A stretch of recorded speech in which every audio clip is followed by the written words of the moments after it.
Assalamualaikum warahmatullahi wabarakatuh. Perkenalkan, nama saya Kikin Rantong. Saya dari kelas D Akuntansi Universitas Negeri Gorontalo. Pada video kali ini saya akan membawakan sebuah materi berjudul Sistem Politik di Indonesia. Ya, materi pertama, sejarah sistem politik di Indonesia. Pada saat Indonesia baru merdeka, pemerintahan Indonesia saat itu masih belum mengatur sistem pemerintahan secara sempurna. Para founding fathers kita alias para pendiri Indonesia masih terus berusaha mencari sistem pemerintahan yang tepat untuk Indonesia. Dalam catatan sejarah politik Indonesia disebut Soekarno-Hatta dilantik menjadi presiden dan wakil presiden pada tanggal 18 Agustus 1945. Saat itu, sistem pemerintahan yang diterapkan untuk Indonesia adalah presidensial. Presiden Soekarno kemudian membentuk kabinet presidensial untuk memenuhi alat kelengkapan negara. Sistem pemerintahan presidensial tersebut terpusat atau tersentral pada Soekarno-Hatta karena pada saat itu rakyat Indonesia mempercayakan kepada mereka. Sebelum ada Majelis Perwakilan Rakyat, Dewan Perwakilan Rakyat, ataupun Dewan Pertimbangan Agung, Presiden Soekarno dibantu oleh Komite Nasional Indonesia Pusat atau disebut dengan KINIP. Nah, untuk menghindari adanya absolutisme atau kekuasaan mutlak dari satu pihak saja, pemerintahan Indonesia kemudian mengeluarkan 3 maklumat. Pertama, Maklumat Wakil Presiden nomor 10 tanggal 16 Oktober 1945 yang berisi ketetapan KNIP yang diubah menjadi lembaga legislatif. Kedua, Maklumat Pemerintah tanggal 3 November 1945 yang berisi mengenai pembentukan partai-partai politik di Indonesia. Ketiga, Maklumat Pemerintah tanggal 14 November 1945 yang berisi mengenai perubahan sistem pemerintahan Indonesia dari sistem presidensial ke sistem demokrasi parlementer. Kumpulan peristiwa sejarah Indonesia mencatat dalam sistem demokrasi parlementer, kedaulatan sepenuhnya ada di tangan rakyat karena pemerintah bersifat parlementer. Presiden Soekarno perlu membentuk suatu kabinet lagi. Namun sayangnya kabinet bentukan Presiden Soekarno tersebut tidak ada yang bertahan lama. Ini terjadi karena pada saat itu masih ada banyak tantangan bagi pemerintah Indonesia, baik dari dalam maupun dari luar negeri. Salah satu diantaranya adalah karena pada saat itu Belanda kepingin balik berkuasa lagi di Indonesia. Konflik antara Indonesia dan Belanda yang menggemparkan sejarah politik Indonesia ini akhirnya ditengahi oleh Perserikatan Bangsa-Bangsa atau PBB dengan diadakannya konferensi meja bundar atau bisa disebut dengan KMB. Meskipun sebenarnya berbagai perjanjian seperti Perjanjian Linggarjati, Perjanjian Renville, dan Perjanjian Roem-Roem sudah pernah dilakukan. Masa RIS, Perjanjian Konferensi Meja Bundar pada saat itu dilakukan di Den Haag, Belanda pada tanggal 23 Agustus sampai tanggal 2 November 1949. Hasil perjanjian konferensi meja bundar ini sangat penting bagi Indonesia. Salah satunya adalah kembalinya kedaulatan Indonesia seutuhnya setelah Belanda berusaha untuk menguasai Indonesia lagi.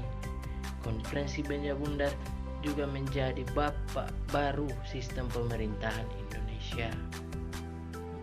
Saat itu Indonesia menjadi salah satu negara federasi yang secara langsung memiliki hubungan dengan kerajaan Belanda. Makanya Indonesia juga menggunakan nama baru, yaitu Republik Indonesia Serikat atau RIS. sistem kepemimpinan dan pemerintahnya juga berubah. Indonesia terbagi menjadi beberapa negara bagian.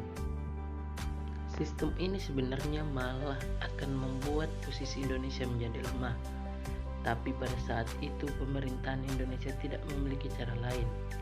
Hanya inilah satu-satu cara yang bisa dilakukan pemerintah Indonesia untuk mengusir Belanda dari bumi Indonesia. Coba deh kamu bayangin, wilayah Indonesia yang sangat besar dipecah-pecah menjadi beberapa bagian seperti negara Republik Indonesia, negara Indonesia Timur, negara Pasundan, negara Jawa Timur, negara Madura, negara Sumatera Timur, dan negara Sumatera Selatan.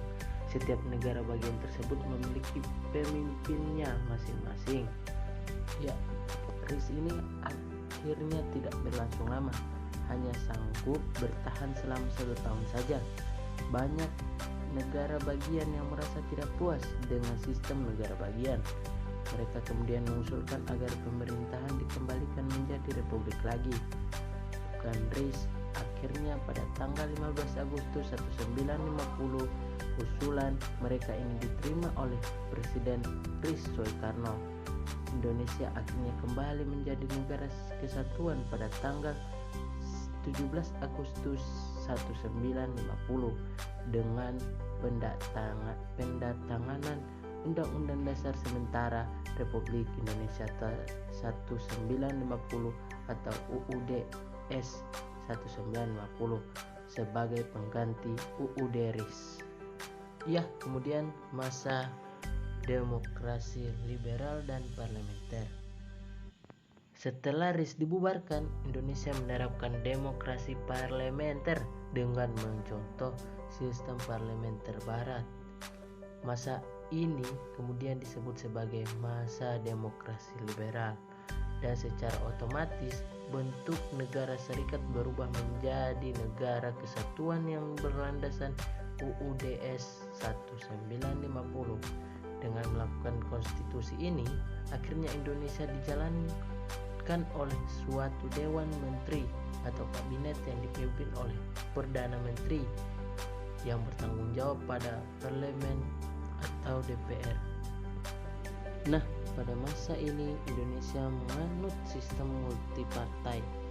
Ada banyak politik dengan beragam ideologi dan tujuan politik. Tapi saking banyaknya partai pada masa tersebut akhirnya menciptakan dampak buruk bagi demokrasi kita. Kenapa begitu? Karena kehidupan politik dan pemerintahan Indonesia pada waktu itu jadi tidak stabil gara-gara sering gonta-ganti kabinet. Pergantian kabinet ini akhirnya membuat program yang dibuat pemerintah jadi tidak bisa dijalankan dengan baik. Bayangin aja, selama hampir 9 tahun Indonesia pada saat itu mengalami 7 kali pergantian kabinet. Makanya UUD-S 1950 dan sistem demokrasi liberal tidak cocok dan tidak sesuai dengan kehidupan politik bangsa Indonesia yang majemuk. Akhirnya pada tanggal 5 Juli 1959, Presiden Soekarno mengumumkan dekret Presiden mengenai pembubaran Dewan Konstitusi dan pemberlakuannya kembali Undang-Undang Dasar 1945 serta tidak berlakunya UUD-S 1950 karena dianggap tidak cocok dengan ketatanegaraan Indonesia. Ya, materi selanjutnya demokrasi terpimpin. Seperti yang sering diulas dalam pembelajaran sejarah Indonesia, dekret Presiden 5 Juli 1959 kemudian menjadi penanda awal berlakunya demokrasi terpimpin di Indonesia. Pada tanggal 22 April 1959, Presiden Soekarno kemudian memberikan amanat ke konstitusi mengenai pokok-pokok demokrasi terpimpin. Ada 5 pokok demokrasi terpimpin tersebut. Di antaranya demokrasi terpimpin bukanlah diktator, dan demokrasi terpimpin cocok dengan kepribadian dan dasar hidup bangsa Indonesia. Penerapan demokrasi terpimpin ini intinya adalah musyawarah untuk mufakat yang diselenggarakan secara gotong royong. Namun, pada saat itu, Partai Komunis Indonesia atau PKI semakin berkembang melalui ajaran Naskom, sampai akhirnya muncul peristiwa Gerakan 30 September 1965 atau yang sering kita sebut dengan G30 SPKI. Ya. Setelah penumpasan komunis Indonesia berhasil, masa pemerintahan Soekarno dengan demokrasi terpimpin pun berakhir. Inilah kali pertama dalam sejarah politik Indonesia yang menjadikan sistem pemerintahan Indonesia berganti jadi demokrasi Pancasila yang dipimpin oleh Soeharto. Indonesia pun berlanjut memasuki babak kehidupan selanjutnya di masa Orde Baru.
Ya, itulah cuplikan video durasi pendek tentang sistem politik di Indonesia.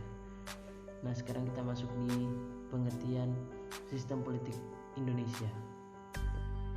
Sistem politik di Indonesia diartikan sebagai kumpulan atau keseluruhan berbagai kegiatan dalam negara Indonesia yang berkaitan dengan kepentingan umum, termasuk proses penentuan tujuan, upaya-upaya mewujudkan tujuan, pengambilan keputusan, seleksi, dan penyusunan skala prioritasnya.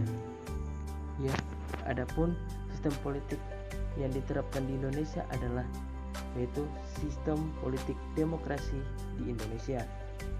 Bercirikan adanya kebebasan berpikir bagi tiap individu atau kelompok, pembatasan kekuasaan khususnya dari pemerintah dan agama, penegakan hukum, pertukaran gagasan yang bebas, sistem pemerintahan yang transparan yang di dalamnya terdapat jaminan hak-hak kaum minoritas. Ya, yang pertama ide kedaulatan rakyat, kedua negara berdasarkan atas hukum, ketiga bentuk republik, keempat pemerintahan berdasarkan konstitusi, kelima pemerintahan yang bertanggung jawab, yang keenam sistem perwakilan, yang ketujuh sistem pemerintahan presidensil. Ya, kemudian penerapan sistem politik di Indonesia. Sistem politik di Indonesia adalah sebuah sistem yang mengatur urusan bernegara di Indonesia. Dalam sistem politik di Indonesia pun menyebutkan bahwa negara Indonesia berbentuk republik yang pemerintahannya dijalankan oleh presiden dan wakil presiden.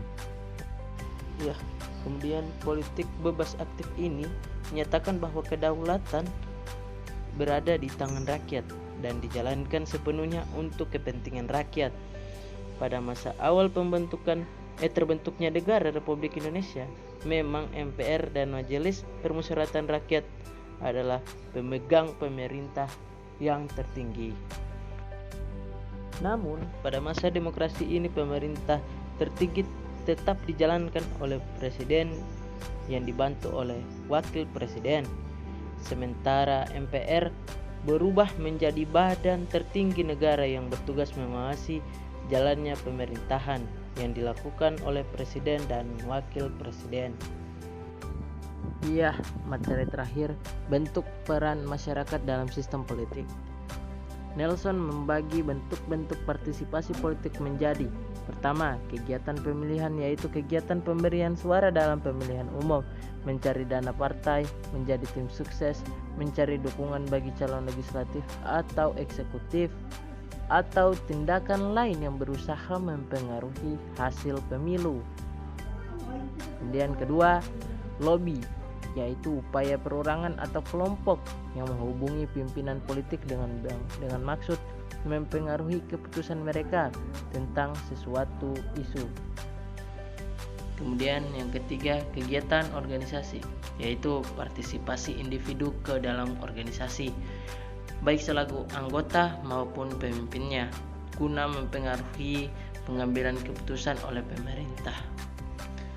Yang keempat, contacting, yaitu upaya individu atau kelompok dalam membangun jaringan dengan pejabat-pejabat pemerintah guna mempengaruhi keputusan mereka. Yang kelima, yaitu tindakan kekerasan atau violence, yaitu tindakan individu atau kelompok guna mempengaruhi keputusan pemerintah dengan cara menciptakan kerugian fisik manusia atau harta benda. Termasuk di sini adalah huru-hara, teror, kudeta, pembutuhan politik, revolusi, dan pemberontakan. Ya, kelima bentuk partisipasi politik menurut Huntington dan Nelson telah menjadi bentuk klasik dalam studi partisipasi politik. Keduanya tidak membedakan apakah tindakan individu atau kelompok di tiap bentuk partisipasi politik legal atau ilegal.